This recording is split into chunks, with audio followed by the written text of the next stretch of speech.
Il n'en restait que quelques exemplaires. Dans le bureau d'études de la bonneterie Claudet Duval à Saint-Dié, voici les polos qui seront portés par les 515 volontaires lors de chaque remise de médailles aux Jeux Olympiques de Paris. Le groupe LVMH, via sa filiale Louis Vuitton, en a confié la fabrication à cette entreprise, prestataire habituel pour les marques de haute couture. On a fabriqué ce vêtement exactement avec la même minutie qu'on mettrait pour fabriquer une robe pour le prêt-à-porter de luxe. C'est-à-dire qu'en fait, tout est mesuré, tout est repassé, tout est contrôlé pour qu'on ait exactement une perfection d'exécution du travail. La grande gageure, c'était de fabriquer en 13 jours les presque 1300 pièces, avec un rythme et une cadence vraiment de sportif de fond.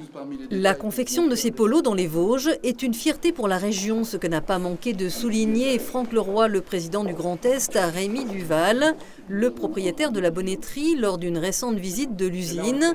Par ailleurs, la seule conçue par l'architecte urbaniste Le Corbusier est classée au patrimoine mondial de l'UNESCO. Un écrin qui emploie 80 personnes, dont ces précieuses couturières. Cette commande pour les JO, c'est une reconnaissance pour toute l'équipe. Pendant les 2 mois, c'est-à-dire pour les Jeux Olympiques et les Paralympiques, à chaque fois qu'un athlète va recevoir une médaille, à chaque fois, on saura que c'est chez nous que le polo a été fait. Alors on n'a pas besoin de le dire, c'est que ce qui est important, c'est que nous, on le sait et que ça a une dimension qui est complètement planétaire. Et cette réflexion-là, c'est pas forcément moi qui l'ai, c'est plus les personnes qui travaillent ici qui se sont rendues compte de cette dimension.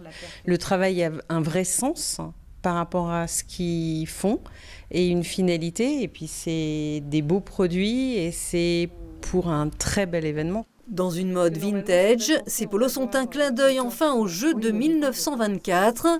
L'excellence textile vosgienne, elle traverse le temps et à Saint-Dié, elle vaut de l'or.